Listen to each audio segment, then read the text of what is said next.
Athens has been a spectacular location for the 2004 Olympic Games. Not far from city center, about a 20-minute drive, the Peristeri Olympic Boxing Hall. It seats 8,000 spectators. 286 boxers began a quest for a gold medal. The gold medal round is underway. Flyweights taking center stage. Iroquois Gamboa of Cuba taking on Jerome Thomas of France. And Teddy, Cuba is going to be a major theme over the next 2 days. They had 8 boxers advancing to the medal round. They have a chance to win 7. What makes the Cubans so strong? Well, what makes them so strong is they are really pros in amateur clothing. They have nothing else. They do not, in their communist country, allowed to go professional. So you don't see a big turnover. And when you do see a turnover, it's the best of the best. They concentrate on one thing, having the best national team. They don't lose anybody to the pros. And they have coaches that understand the styles that they're going to deal with in this Olympic tournament. Well, Jerome Thomas, you got to look at his credentials. He understands the Olympic experience as well.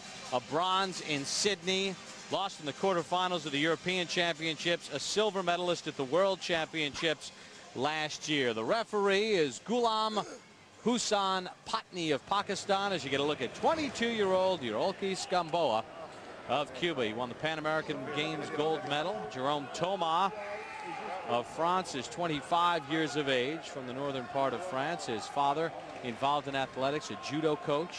Thomas has been involved in sports his entire lifetime, from when his dad used to take him to the gym in Picardy, France.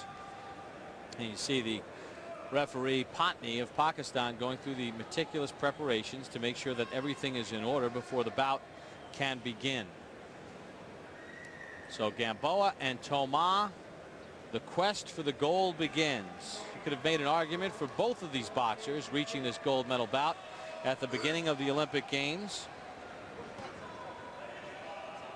And Gamboa and Thomas anxious to get it going.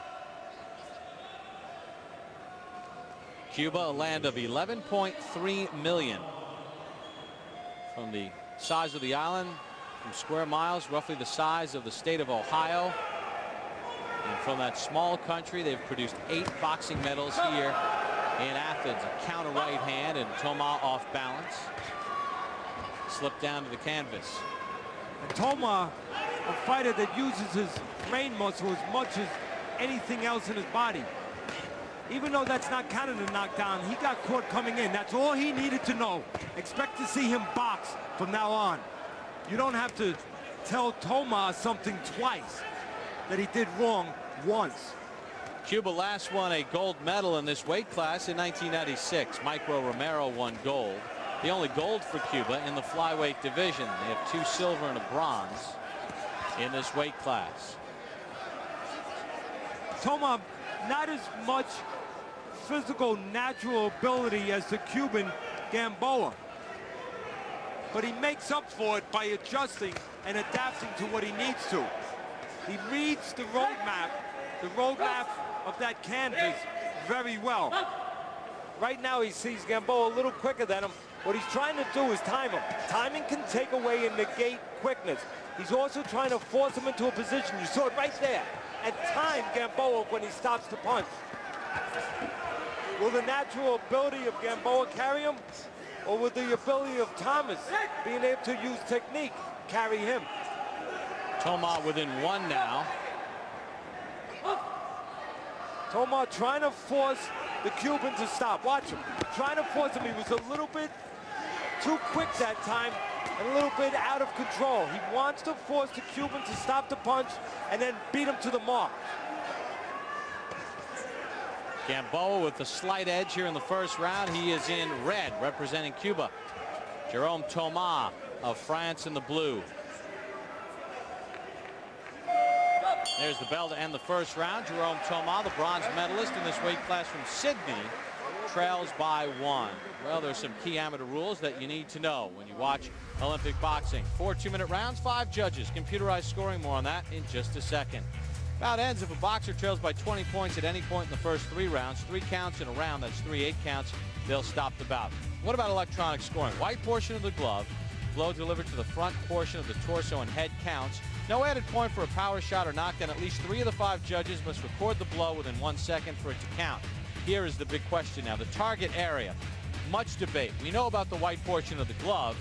Teddy, what else? Remember, the only thing electronic is the wires. The rest is a human being. Punch lands directly on the face, side of head, 1 point. Chest, torso, and above the waist, 1 point. But we haven't seen those punches to the body registered or respected much in this tournament. Get a look at the winners from Sydney. In this weight class, Tomas had bronze. So Gamboa leads it by 1 as we start the second round. Gamboa in red representing Cuba. Tomas of France in the blue. If Gamboa is going to travel to the gold, it's going to be via the legs and the quick hands. Good right hand by Gamboa. And he caught Tomas right in the face. Well, that's the risk zone for Tomas, Bob. He figures now he's got to deal with the legs of Gamboa. He saw that right away. He's trying to force Gamboa into a position to stop the punch, and he's hoping he can out-time him. Right there early, as you said, Gamboa outspeeded him, outquicked him. Gamboa with a slight edge, 13-11. Right now, he's the quicker of the two. The designed ability of Tomas versus the natural athletic ability of the man in red, the Cuban. Boy, Gamboa landed a good body shot, did not get credit for it, and that sort of speaks to the point that Teddy mentioned when we showed you the rules. Gamboa quick hands, but there's a little arc to them. They're a little round. Tomas would be well served to try to straighten out that right hand and punch inside those quick hands of Gamboa when he's there in front of him. But Teddy, Gamboa's head, Tomas' head can't seem to avoid Gamboa's right hand. Tomas not dealing with the distance. You're absolutely right. He's trying to get Gamboa to a spot where he can make him stop to punch, but he's not realizing that he's not in a safe zone. He's within punching range, and he's getting caught just a little bit before he gets his shots off. He's got to recognize where the end of the punches of Gamboa really are. Gamboa by 6 now, 20-14. 20 seconds to go here in the second round. This is not the best style for Tomas. I believe the best style is when he's boxing. But his hand has been forced with the legs of Gamboa. And Gamboa's lead is now 7, 21-14.